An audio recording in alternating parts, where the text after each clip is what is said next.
Namaskar. Hello and welcome to PGurus channel. I'm your host 𝙒𝙗𝙪. So what's happening in Pakistan? There is lull before the storm. That lull came and went and there appears to be a storm on the horizon. Remember, we've been talking about the fact that the army seems to be divided as pro-Imran and pro others, and now we are hearing that Faiz Hamid, the ex-ISI officer, might be joining politics now that he is retired, except that he may not be able to come to power. There are some restrictions, like in terms of time. To know all about this, plus the attacks that Pakistan is getting from its western side, let's welcome Major Madan Kumar, our expert on Pakistan, Afghanistan, as well as China, and just about anything that I can think of about geopolitical security. Major Madan, namaskar and welcome to PGurus channel. Namaskaram, sir. Namaskaram. Jai Hind. Jai Hind to you, sir. And Major Madan, you can do a starting statement and then I can kind of lay out what is happening on the back end in terms of the machinations of the ISI. But first, I'd like you to, make an opening statement. We'll have about 30 minutes of talk, and then afterwards we can open the floor for questions. Do send in your questions using the hashtag #AskMadan, and please like this video. Major Madan, take it away, sir. Thank you, sir. And first of all, wishing you very happy Vijay Divas Day, and wishing Thank all the you, and same PGurus to you. subscribers a very happy Vijay Divas Day. It's the 50th year, and it's been it was a war which will be etched in the Indian history and in the Bangladesh history forever, and even in Pakistanis. 93,000 soldiers surrendering, and it's been unheard of. So with that note, a happy Vijay Divas Day, Pakistanis too. So they'll come and troll here. So let's start with the updates about what's happening there. So when we were discussing about geopolitics with one of my good friends, so I told him that the viewership about geopolitics is more biased towards men, because women are not, because that's what the Google Analytics says. 10% viewership from women and 90% from men. Why is it so? So he told me, see, the thing is, in the geopolitics is a bit more serious, and it doesn't have much of a spice and the excitement and entertainment. So possibly women would not be seeing it. Then I told him, no, when we speak about Pakistan, it is much more than Big Boss or any other casting serials which you'll get to see on Netflix or TV, because it's so spiced up, it is so mixed up, and it's so this thing you can actually, you'll have fun, you'll have all five emotions of human being, and classify it into one thing. With that note, Faiz Ahmed, yeah, with the ISI chief with a nicely suited attire.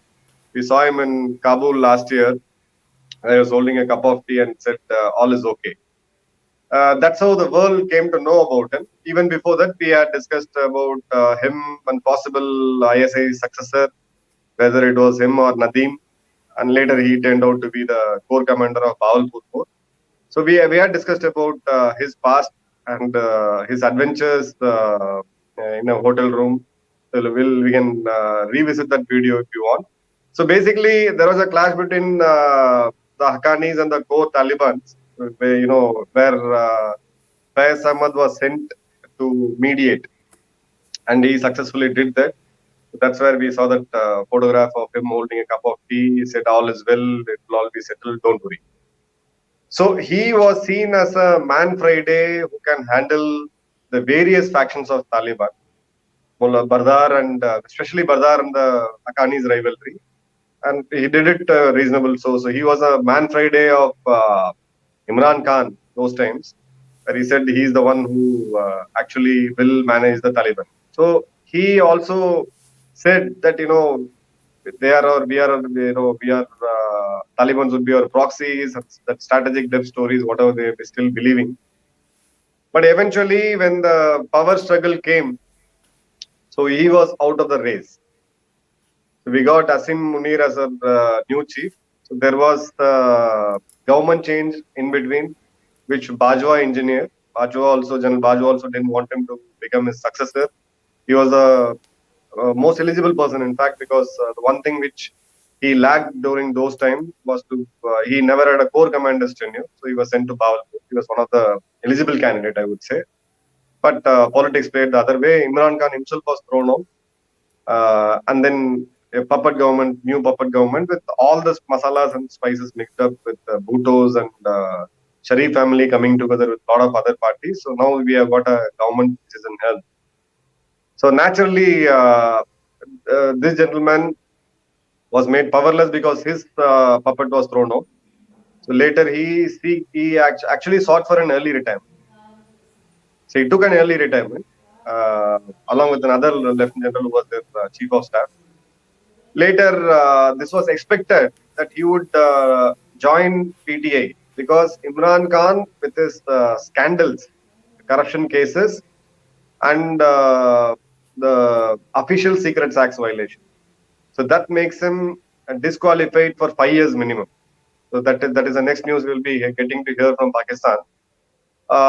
In that case, somebody has to lead the party and somebody has to hold it. So Imran Khan's plan is to hit the streets.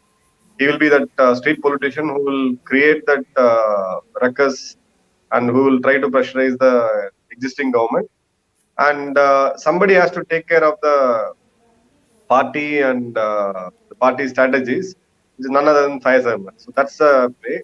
So basically, this guy cannot straight away contest in elections because there is a 2-year bar as per the Pakistani rules. Like if you get out of the government service, you need to wait for 2 years is a cool-off period, post which you can contest in elections and all this. So they are basically preparing for the next election, where if Imran Khan gets disqualified, or he gets killed, or he gets exiled, all three possibilities of Pakistani politics, then Faiz Hamid takes over.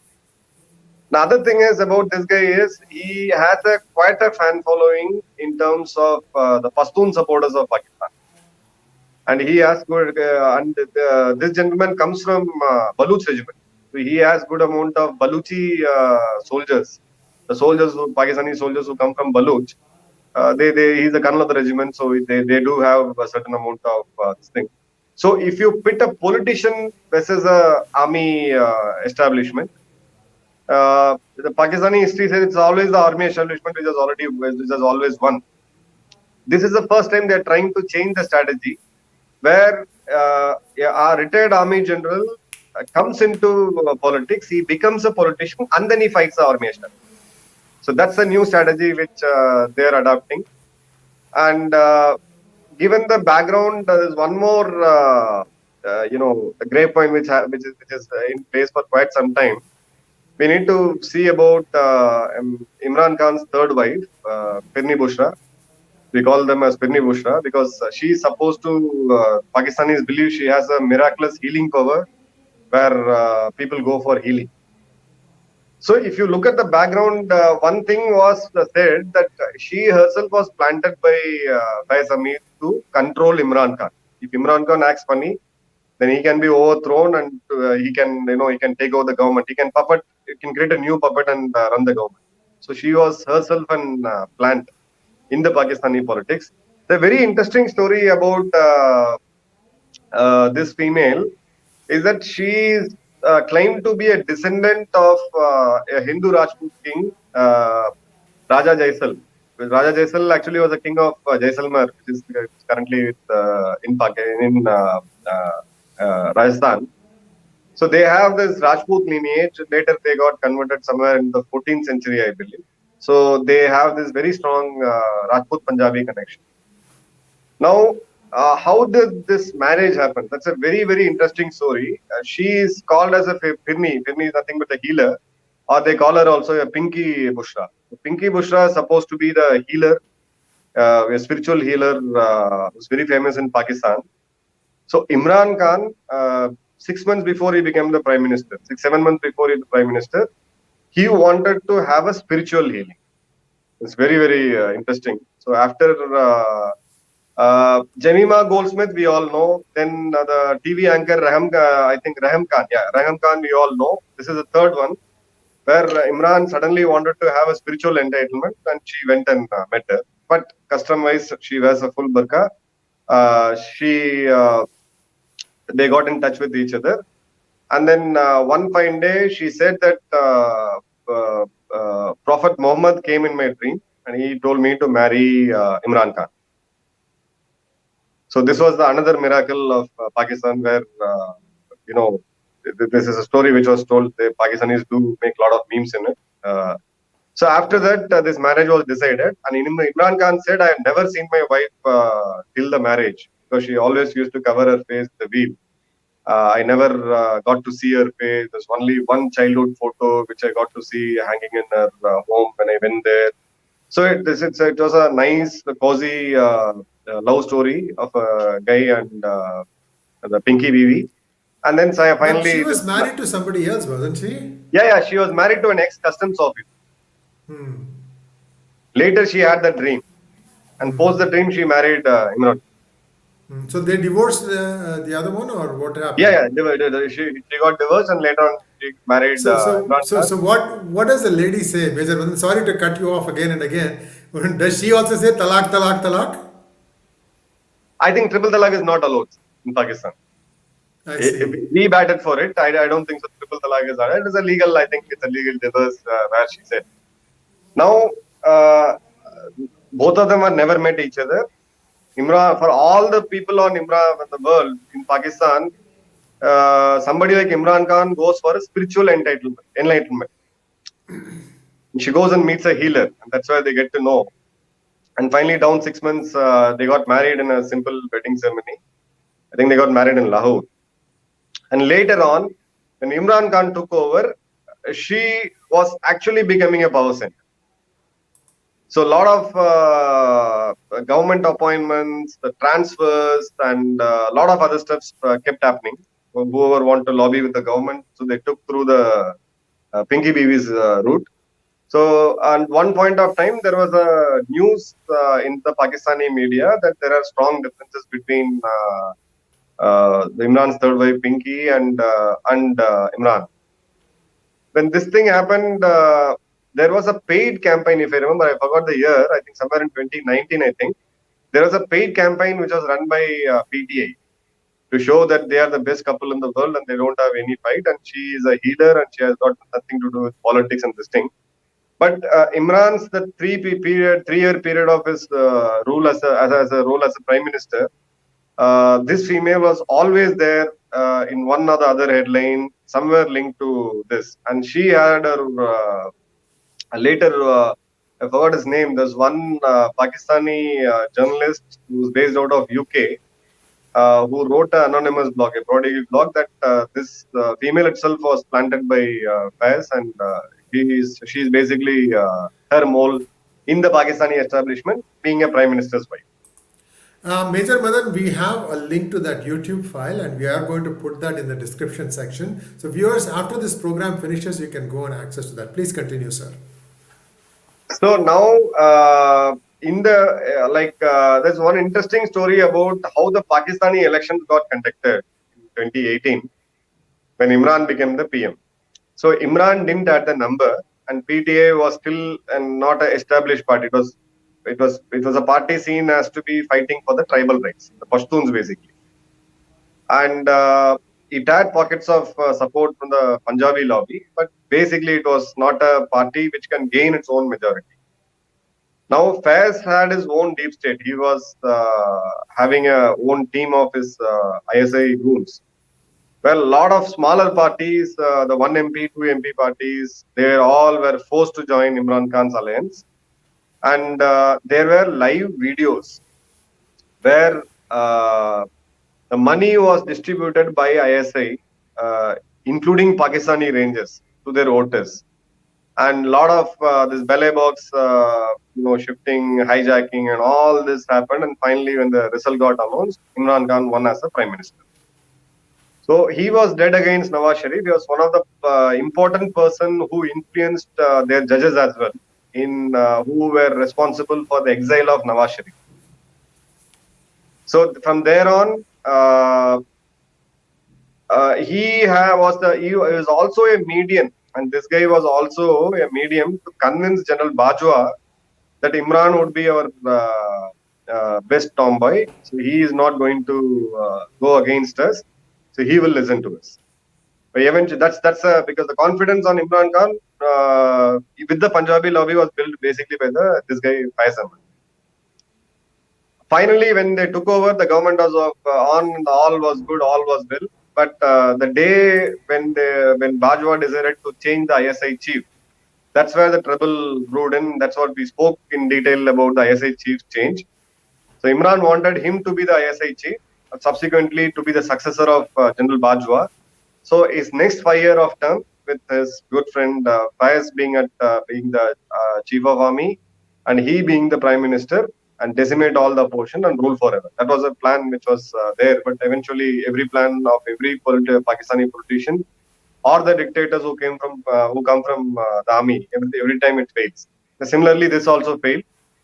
So he was forced to take an early retirement. Now what we get to see is a plan in case Imran Khan is disqualified for breaching Official Secrets Act and corruption and so and so, scams and so and so. So this guy is going to take over the party regime. They have 3 more puppets inside the party who are very much in control of Faiz. So one of them will be the prime ministerial phase, or even eventually end up becoming a prime minister. And post 2 years, he may take up the chair as a prime minister. And we can very much, somebody can record this video. If that happens, we can very much clearly see what will be the future of Imran Khan. Nobody hands over the power back to him, especially in Pakistan. So are these stalwarts Shah Mahmood, Asad Umar, and Parvez Khattak? Yes, absolutely. Okay. So that was what the slide was showing, so that it kind of syncs up correctly. Very good. So I'm sorry to again butt in. I just thought that we should establish the context. Please continue, sir. So now it is very clear, sir. And now the very interesting thing is there are a lot of audios and videos. Very interesting. That's why I say Pakistani politics is all spiced up. You get money, corruption, lust, love, you name anything, it is there in Pakistani politics. So each of the camp, one which is done by Faiz and Imran Khan, they do have explosive videos and audios. Very confidential one, which can literally get the country into a civil war kind of a scenario. And Nawaz Sharif son, brother, Shahbaz Sharif and co, along with General Bajwa, they do have certain amount of clear evidences of corruption and money laundering and stuff against Imran Khan. Now this is being played like one card at a time. One releases one audio, the other camp releases another audio. This has been going on. So when this puppet when the puppet government finally when they eventually get into election mode, we will have multiple shows in PGurus. Certain videos which I get to know from my sources, it has to be edited. We cannot publicize it, but it is going to be quite interesting. And the good thing about all this is nobody in Pakistan, including the people of Pakistan, majority of the population of Pakistan, is bothered to care about their own economy, their own security challenges. Tehreek Taliban and the bad Taliban is Tehreek Taliban, and the good Taliban is Afghani Taliban. Both these guys, good and bad, are giving them left, right, out and center in their western border. On the other hand, Baluchis led by BLA, Baloch Liberation Army, Baloch Resistance, DRA, they are giving night mass in Gavadar. The port was set on fire. 12 odd ships got burnt off. Then they went off and said, no, it was a short circuit and it was not a sabotage or stuff. And we get to see the Chinese apartment, which was nicely built in Kabul, facing a terrorist attack. People from that place, Chinese jumping out of windows, where essentially Pakistan gave assurance to China that we will take care of your security in Pakistan and also in Afghanistan. The Durand line clash it's going haywire on the eastern border, which is our western border. In POK, it is simmering. It is just matter of time. They are like literally facing it. But finally, the summing up is, we are a nuclear state. We have nukes, and we are a nuclear power, and we would have lost 1971, General Bajwa during his farewell speech said it was not because of army, it was because of politics. I don't see any evidence in the 13 days war where 93,000 people, judged by such a big force, surrendered so meekly. And I don't think so. There is any political reason to it. It is that you lost the will to fight. You are cowards of highest order. You surrendered your weapon and fought. You should have fought and you should have died. Now, this entire messiah of Pakistan, larger than life, they are the force to reckon with, the Pakistani army. Slowly and slowly, what Imran Khan had done it, I would personally really appreciate him, or I would thank him on this. He decimated the image, so-called image of army. Brick by brick, it has been done. Most of the ex-servicemen of Pakistan, 2 or 3 of them, I know them personally, they also strongly support PTA. Enough is enough. We need to have this guy who knows the thing. He may be a political this thing. That's a different story altogether. But he enjoys the support base out there. And finally, in this entire joke of Pakistani politics, the next 1 year is all about videos, audios, files, allegations, and counter allegations. Who is better? Who is not? Who is the worst? And who is the worst of the worst? And their security scenario is too bad. And one thing good is happening for them is Saudi and US, and to an extent China, is giving them loans to bail them out so that they pay their salaries and run the government. But let's see, sir, how long this drama goes. Yes, indeed, and let's wait and watch. And it's good viewing time. We can see all the sleaze being, washed out in public. So let's take a few questions, Major, and I have about 5 or 6 so far. Here we go. First question is the entire Afghanistan united in its war against Pakistan, or only Pashtuns have declared enmity towards Pakistan? See, it's not entire Afghanistan. The Afghanis, we know the demographic mix, but majority, it's about Pashtun nationalism. Pashtun nationalism doesn't recognize the Durand line. The east of Durand line is Pakistan, and the west of Durand line is Afghanistan. So that they don't believe in that. They believe in Pashtun nationalism. Pashtun nationalism is coming up big way. They are hell-bent and they're literally fighting Pakistan. Thank you very much, sir. The next question is right here. Not an era for war, PM Modi's advice to Putin. How to tackle China's aggression with only reactionary response? Why can't India move aggressively? See, reactive response, I slightly differ with this. This time, if you see the response, like let's take Galwan. Galwan, India's response was mirror deployment. You get 50,000 soldiers, we are also going to deploy 50,000. You get 10 tanks, we're going to get 10 tanks. We're going to get, you move your missile systems, we are going to move our missile systems. We have seen it. And till such time, China is not going to disengage. We are also not going to disengage. Both the troops, this is the third winter which Indian troops and Chinese troops are going to spend in that harsh climate. But this time, in what happened in Tawang, soldiers were outnumbered. They were taken to surprise. Indian army was well prepared. Indian intelligence was well prepared. Our soldiers gave them a very, very befitting response. India had actually crossed over inside China. We crossed the LAC. We went as close as 300 meters towards the Chinese post. Chinese soldiers got panicked and they have to fire in the air. Finally, we stay put there for quite some time and we return back. So this is not a regular response. It's an escalated and elevated response. A day after, our fighter jets were flying very, very closely in that area. Jorat Air Base was too active. Indian Air Force is conducting the largest military exercise of 2022, very, very close to that border. Third day, we saw Agni 5 being fired, and that too in a night mode for the first time. So these are all not a reactionary response. These are all stern response. You term it as stern responses. Aggressively, if you mean that it's a war, it's not a right time to go on a war with China. Our economy has just recovered. We have just put our step back in the growth path. War at this situation will not do anything good to us and also to China as well. It's not, and definitely it is going to take us back at least 20 years. Just imagine a war between a smaller nation like Ukraine and seventh largest economy like Russia. Every one of us, entire Europe, US, Asia, a lot of countries are feeling the pinch. We have inflation up 8%. Certain countries are at 12%. High energy prices. Everybody is suffering. Now imagine a second largest economy, China, and fifth largest economy, India, fighting with each other. The world is going to head in a recession. So this is a local issue. We have given them a response. Now the template, the strategy is ready.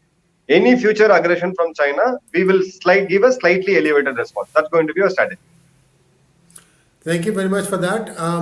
What happened to the 12 captured soldiers during this skirmish? They were returned back. After the I flag see. meeting, they were returned back.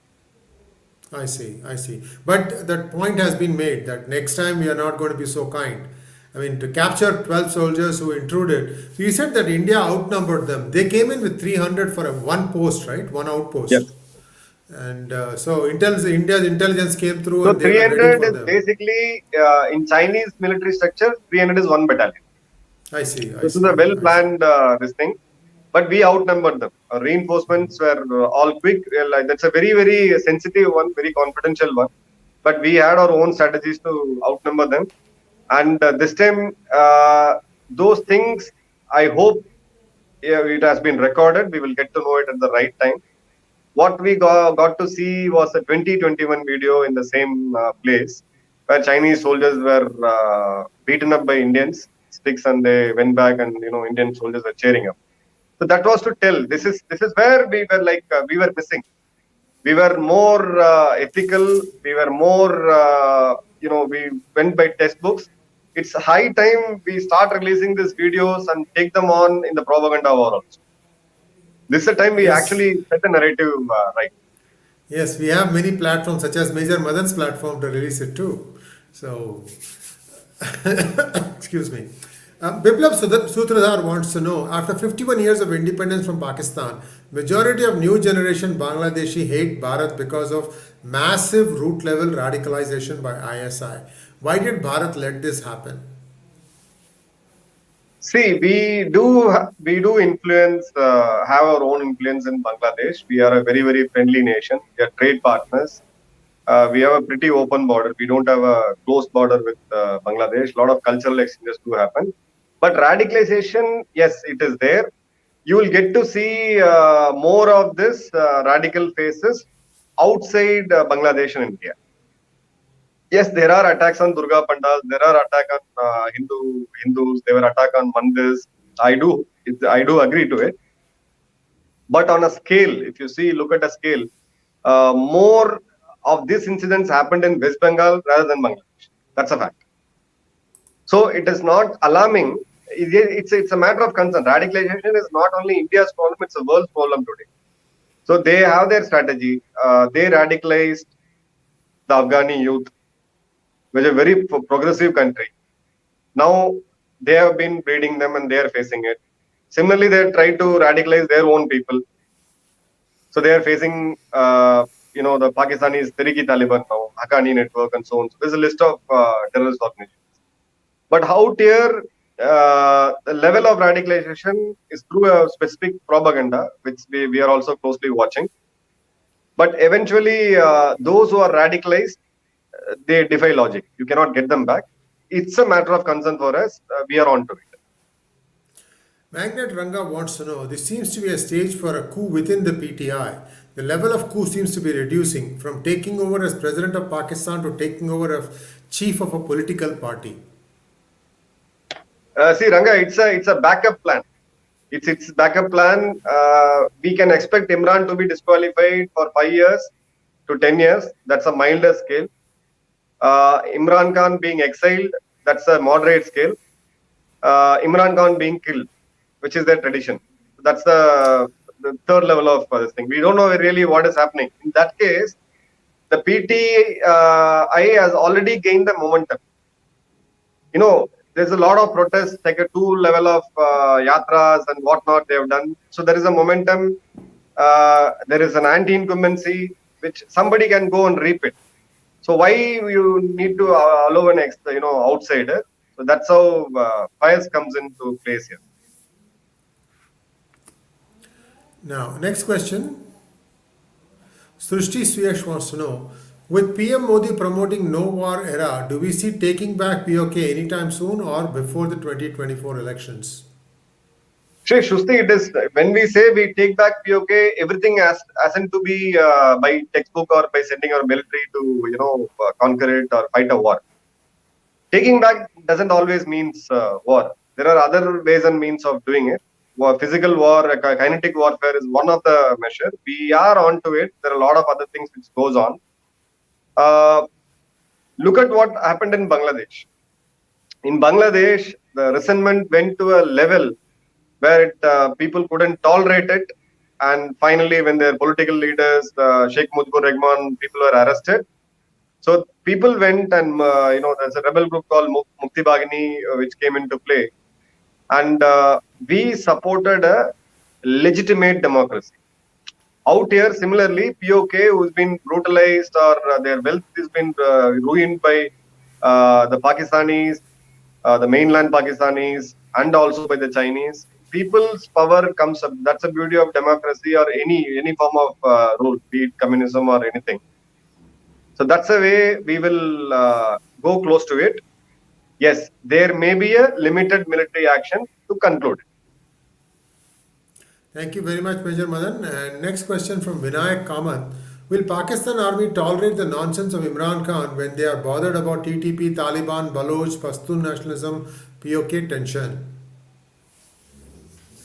See, they don't have an option. If they let PT Imran's party to come back with a thumping majority, that's the end of story. It's actually good to the country.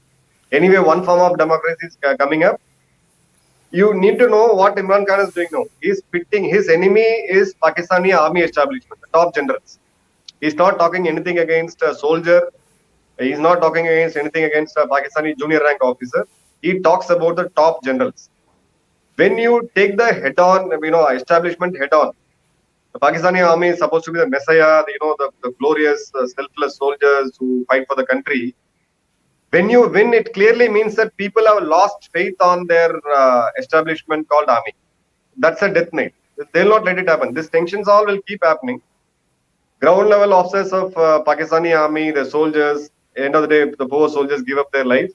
They'll keep doing it, but they will not let this happen. They'll have to take Imran Khan head on. And that's how you saw the strange thing of the ISI and Pakistani army generals coming on media and speaking about how good the army professionalism is. We don't get into politics. And they spoke against Imran Khan, who's an opposition leader. It never happens in history. Very interesting. Next question, sir. 𝙒𝙗𝙘𝘀𝘐 wants to know, there are reports that ISKP recently targeted MSS agents inside a hotel in Kabul. What are MSS agents doing in Afghanistan? Can you please explain these acronyms? Okay, it's talking about what do you call that? ISIS, Khorasan province, ISKP. Okay. IS Khorasan province, and the MSS is basically the Chinese intelligence guys. Intelligence. Got it. Okay. So we heard about, we had the Taliban establishment on one side and the Chinese foreign affairs minister on the other side. They visited Beijing and the nice handshakes happened. So Afghani Talibans believe that China will do some investment and it will boost up their infrastructure, so and so. So it's about that big myth of $3 trillion wealth under the Afghani soil and all this. So whenever a country like China or even India, when they go and want to establish something, a business or infra in a very hostile nation, this is very, very highly unstable. Their intelligence agency is the first one to put the step there because they need to know what is there and they need to manage the Taliban factions. That's how this guy got caught. And they were targeted, and a couple of them got killed as well. That's true then. Next question, Krishnan VI wants to know, in your last DGI, you said it is right time to attack Pakistan to get POK back. Is it that weak in Pakistan now? See, that's what I'm saying. Attack pure kinetic action is not needed. We are ready. Our war gaming is ready. We repeatedly do war gaming. We repeatedly do exercises, war exercises. We rehearse, we practice. So we find out our fault lines. We continuously improve. Those things are ready. It is on. There's no doubts. So when to do it and how much should be the escalation is the thing. So currently in this total chaotic political situation, this basically, if to put it in a simple language, this has to ripe a bit more. It is too early to cut the fruit. It has to ripe a bit more. When you see Baluchis fighting against the Pakistani establishment, Baluchis fighting against ISI deep state. When POK, the Kashmiris go to that level and then they start fight. Today we see massive protests and some protests turns violent. These things keep happening. But when it goes to the next level of armed conflict between the people, Kashmiris there and the Pakistani establishment, it's like our union territory. It's a governed area. It's not a autonomous elected prime minister, chief minister who comes in. When that happens, that's the time we need to strike the chord. We'll have to wait a little bit more. And the next question is from Nagarajan Srinivasan. He wants to ask, in 1971, Operation Trident Indian naval vessels bombarded Karachi oil depots. Today we saw oil reserves being set on fire. Is there a comparison here? Thanks to Baluchis. So after 50 years, it is not needed for us to send our expensive warships to bomb them. They themselves are doing it. We have the last three questions and then we will wind it up. Next question from GTR. Major Madan, you may have seen the Pakistan FM, some fellow called Billo or something insulted the PM of India. Seems Pakistan is cornered with respect to terror. What is your view? Is Pak disintegrating?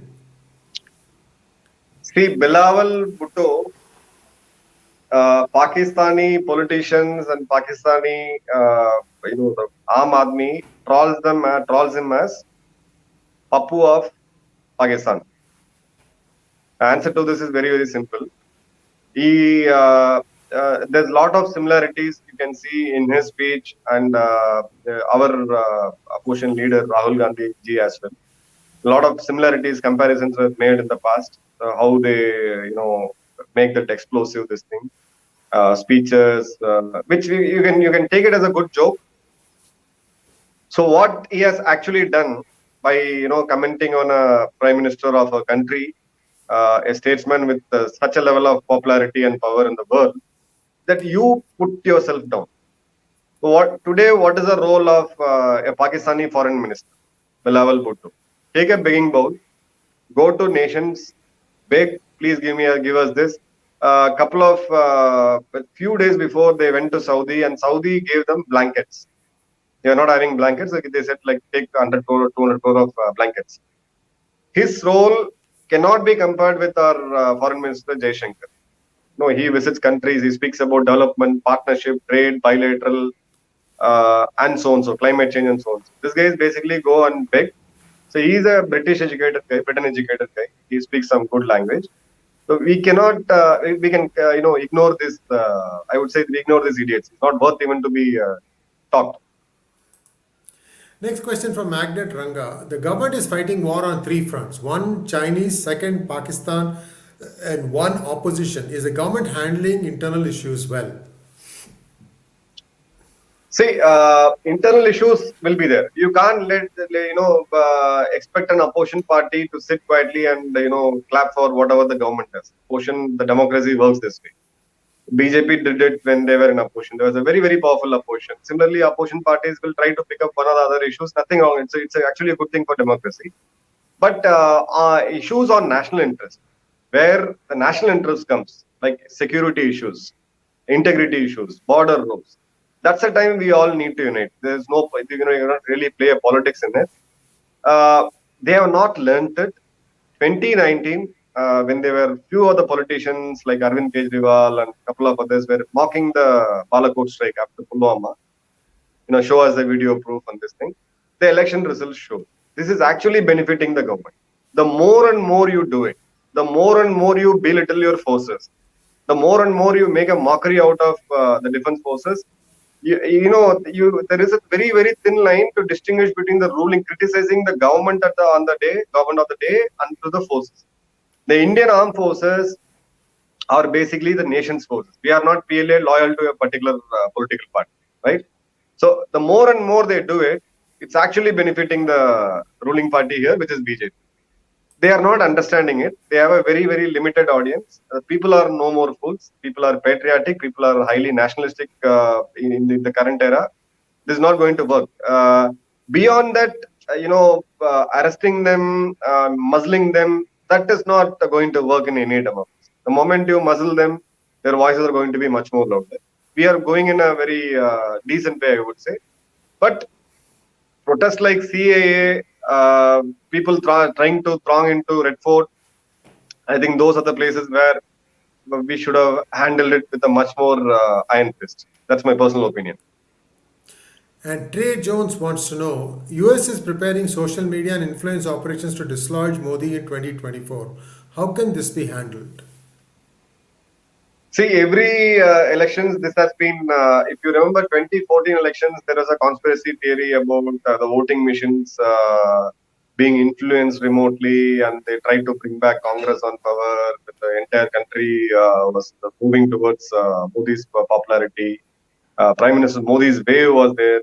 So these things keep happening. So this algorithm changes, and putting down one view, promoting another set of view. This has been happening. It is not such, that it is not happening. But to counter this, what they are doing actually is one best example I would say is Namo app. If you download Namo app, it gives a complete data-driven, facts-driven thing about what are the welfare schemes, where are we heading, what are the new schemes announced, what is our fiscal health, what is India doing in defense, agriculture, so on so.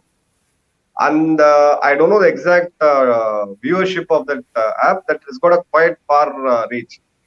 And above all this, the social media helps you in setting the narrative. To a larger extent, it basically helps us to create perceptions. But beyond which, the actual elections are won on ground. The actual elections, real elections are won on ground. And BJP has got a very, very strong 24/7, 365 days fighting machinery. I hope so they will overcome this particular challenge. And this is the last question. Paramveer Singh wants to know, Major Madan, Pak is on the verge of bankruptcy. Can we expect public to now finally form a stable government, though they haven't learned anything since 1971? No, they are not at the verge of bankruptcy, Parmeshwar. They are already bankrupt. Their forest reserve is almost nil. Their fiscal deficit is high. You take any economic parameter, they are doing worse. Currently, they are surviving because of the money, given by Saudis, the money they went and given by China. You won't believe, they went and sought aid from Palestine. Can you believe? A war-ravaged country, they went and begged for ambulance. Give us ambulances. Now, when you have floods, let's take any country, when you have floods, there are a lot of African nations where when India said that we will give you this, they said, no, we need only this much, don't give us more, we'll manage. It's about a country's prestige. It's about a country's, nishan. But here, they advertise this flood to the entire world. There is a delegate there's a targets given to this Pakistani embassies and ambassadors and all these influencers. They went and showed this entire flood ravaged video of Pakistan. And they were trying to get whatever they can, in the sense like atta, chawal, wheat, right from your blankets to anything. So that's the level of economy which Pakistan is in. But will the people revolt put them back into a good governance mode, which the government which speaks about development, people willing to develop? I don't think so. It will happen unless or until these people have a right leader. They don't have a right leader. Imran Khan seems so, a lot of people there, but they don't have a right leader. Unless or until a revolution happens in Pakistan, this is nowhere near reality. Thank you very much, Major Madan. And we have covered quite a bit of topics today, and we have to wait and see if Faiz Ahmed finally, succeeds.